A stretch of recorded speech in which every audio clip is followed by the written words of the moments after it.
नमस्कार दोस्तों, मैं डॉक्टर आलोक द्विवेदी एस्ट्रोलॉजर आपका स्वागत करता हूं अपने इस नए वीडियो में।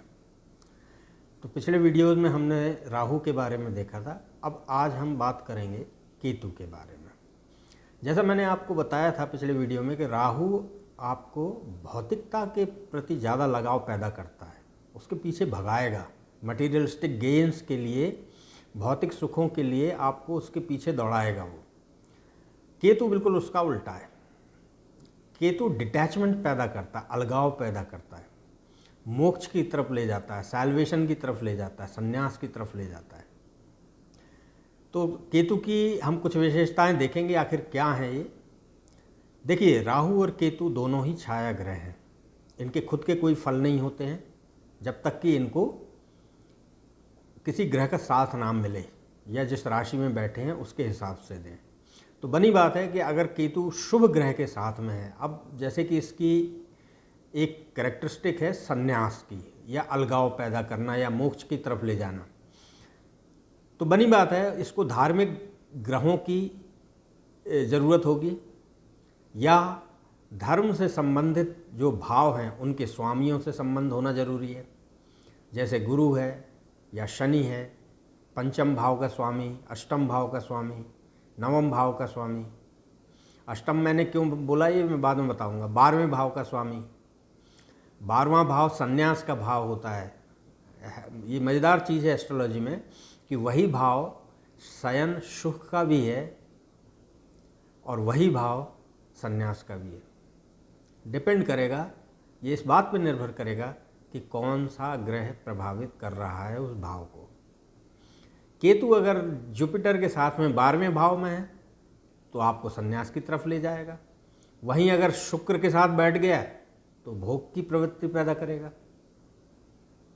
मंगल के साथ बैठ गया तो उसी तरह का प्रभाव आएगा। तो कहने का मतलब ये है कि इन दोनों छाया ग्रहों का प्रभाव इनके जो ग्रह इनको प्रभावित कर रहे होते हैं उनके हिसाब से होता है।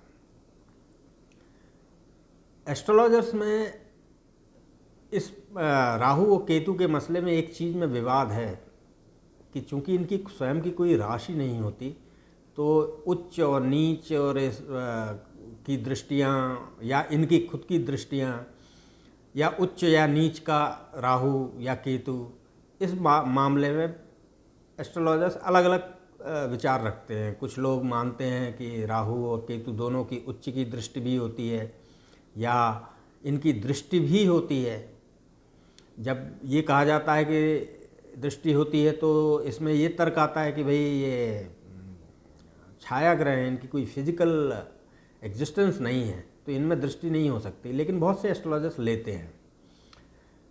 मैं भी व्यक्तिगत तौर पर मैं मानता हूँ, क्योंकि जब अगर मान लीजिए, मेरा लॉजिक ये है कि अगर फिजिकल बॉडीज़ नहीं हैं तब भी हम उन्हें ग्रह बोल रहे हैं जिसका कोई एग्जिस्टेंस ही नहीं है, तो जब हम उसको ग्रह मान रहे हैं तो फिर दृष्टि मानने में क्या प्रॉब्लम है। और जब वो प्रभावित करता है या दोनों प्रभावित करते हैं कि अपने नतीजों से या फलों से, तो दृष्टि मानने में भी कोई दिक्कत नहीं होना चाहिए, मेरा ये सोचना है। क्योंकि बेसिक प्रिंसिपल्स एस्ट्रोलॉजी के जो हैं, जो मूल सिद्धांत हैं कि भाई कोई भी ग्रह है किस पोजीशन में दूसरे ग्रह के रिलेशन में बैठा है, उदाहरण के तौर पे केंद्र में, त्रिकोण में है तो अच्छे फल मिलने की उम्मीद होती है दशांतर दशा में। वही अगर 6-8 में बैठा हुआ है तो मुश्किल है, प्रॉब्लम है, नेगेटिव रिजल्ट आ सकते हैं, या रिजल्ट आए ही ना बिल्कुल भी, बहुत ख़राब हुआ तो बहुत मुश्किल हो सकती है। तो ये एस्ट्रोलॉजी में ये मतलब एक विवाद का विषय है, अपन उसमें नहीं जाएंगे। तो मैं केतु के बारे में बात कर रहा था। केतु अगर अच्छा है कुंडली में तो आपको संन्यास, अच्छे काम, चैरिटी के काम, फिलैंथ्रोपी, इस तरफ ले जाएगा।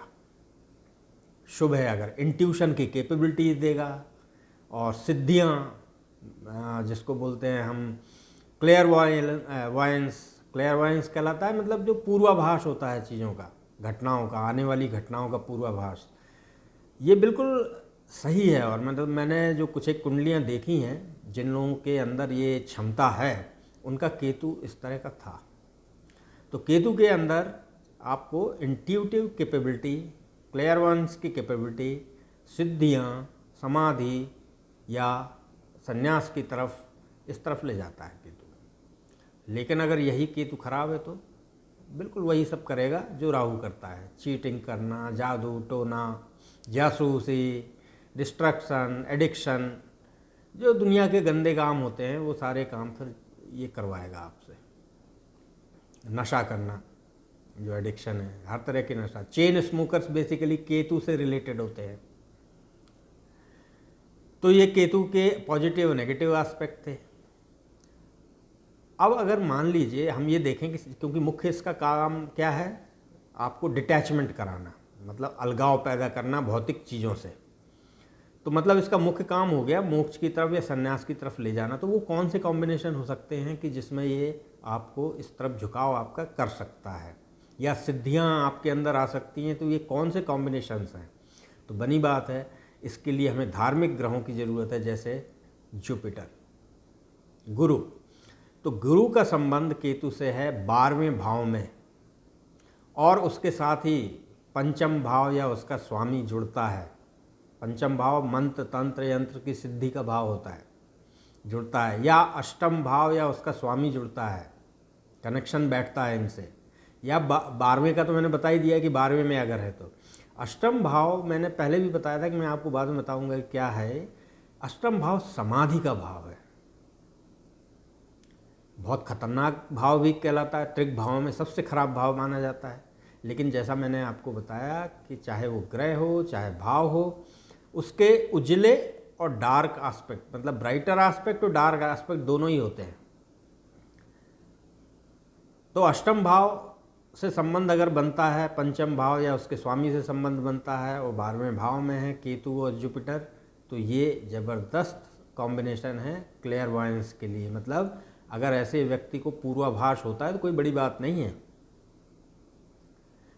जुपिटर नहीं भी हो तो भी अकेला केतु कर सकता है अगर वो इन भावों से संबंधित है, लेकिन वो थोड़ा सा इन्फीरियर टाइप का रहेगा। लेकिन जुपिटर के साथ अगर मिल जाता है तो बहुत सुपीरियर कॉम्बिनेशन बनता है ये। तो ये केतु के कुछ सिद्धि वगैरह के भाव थे। संन्यास के लिए भी यही संबंध हमें देखने होंगे कि केतु का 12वें भाव से संबंध जुपिटर के साथ में पंचम भाव और उसके स्वामी के साथ संबंध बन रहा है, या नवम भाव उसके स्वामी के साथ संबंध बन रहा है, तो ये संन्यास की तरफ झुकाव पैदा करता है। चैरिटी करेगा व्यक्ति, फिलैंथ्रोपी करेगा, इस तरह का। तो ये केतु के अच्छे एस्पेक्ट, उजले एस्पेक्ट थे। नेगेटिव एस्पेक्ट भी बताए मैंने। बीमारियां अगर देगा केतु तो खतरनाक बीमारियां देता है, वो महामारियां पैदा करता है, जैसे एपिडेमिक्स हुए, जैसे स्मॉल पॉक्स, चिकन पॉक्स, इस तरह की बीमारियां। और ये सीक्रेटिव प्लैनेट है। जो सीक्रेटिव प्लैनेट मतलब जिसके अंदर थोड़ा सा गूढ़ता है, गुप्त टाइप का, तो इसकी जो बीमारियां भी होती हैं तो वैसी ही होती हैं। जैसे पाइल्स होगा, डिफ़िकल्ट टू डायग्नोज। मैं तो खुद डॉक्टर हूँ, तो मैं उसको अगर सिंपल ये मेडिकल टर्म्स में बोलूँ, the diseases which are difficult to diagnose, वो केतु से रिलेटेड होते हैं। तो ये है। इसके अलावा एक्सीडेंट्स वगैरह करा सकता है, पॉइजनिंग, नशा, ये सब चीज़ें होती हैं। बॉयल्स, बर्न्स, जो जल जाते हैं, मतलब केतु अग्नि तत्व का ग्रह है एक्चुअली, क्योंकि केतु को मार्स से या मंगल इसके सम माना जाता है। राहु जैसे शनि के सम माना जाता है, केतु को मंगल के सम। तो ये वायलेंट है, मतलब अगर इससे दुर्घटनाएं होंगी तो बहुत भयानक होंगी, डेथ भी होगी तो वायलेंट डेथ होगी अगर केतु से की वजह से हो रही है। तो ये कुछ केतु के बारे में था, और उम्मीद है आपको ये वीडियो पसंद आया होगा। हाँ, एक चीज़ मैं कहना भूल गया, एजुकेशन के मसले में केतु लैंग्वेजेस को रिप्रेजेंट करता है, foreign languages, foreign land, foreigners, उससे भी संबंधित है, लेकिन राहु ज़्यादा है, लेकिन केतु लैंग्वेजेस से ज़्यादा संबंध रखता है।